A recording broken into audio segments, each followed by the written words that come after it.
தற்போது ஒரு அண்மைச் செய்தி.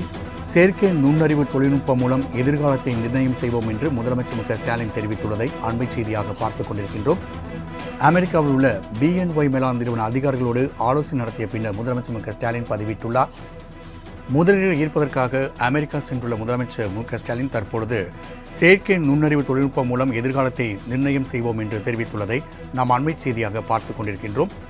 மேலும் கூடுதல் விவரம் செய்தியாளர் நந்தினி வழங்க கேட்கலாம். நந்தினி, அமெரிக்காவில் உள்ள BNY மெலான் நிறுவன அதிகாரிகளோடு ஆலோசனை நடத்திய பின்னர் முதலமைச்சர் மு க ஸ்டாலின் AI தொழில்நுட்பம் கொண்டு நம்முடைய எதிர்காலத்தை நிர்ணயம் செய்வோம் என்று பதிவிட்டுள்ளார். இந்த பதிவு குறித்தான கூடுதல் விவரங்களை பதிவு செய்யலாம். வணக்கம். அமெரிக்காவில் உள்ள BNY மெலான் நிறுவனத்துடன் தமிழ்நாடு முதலமைச்சர் ஆலோசனை மேற்கொண்டிருக்கிறார். அந்த வகையில்தான் தொழில் முதலீடுகளை ஈர்ப்பதற்காக அரசு முறை பயணமாக தமிழ்நாடு முதலமைச்சர் அமெரிக்கா நாட்டிற்கு சென்றிருக்கிறார். இந்த நிலையில் பல்வேறு தொழில் நிறுவனங்களின் அதிபர்களை சந்தித்து தொழில் முதலீடுகளை தமிழகத்தில் தொடங்குவது தொடர்பான பல்வேறு ஆலோசனைகள் மேற்கொள்ளப்படுவதோடு பல நிறுவனங்களுடன் புரிந்துணர்வு ஒப்பந்தங்களும் மேற்கொள்ளப்பட்டிருக்கின்றன.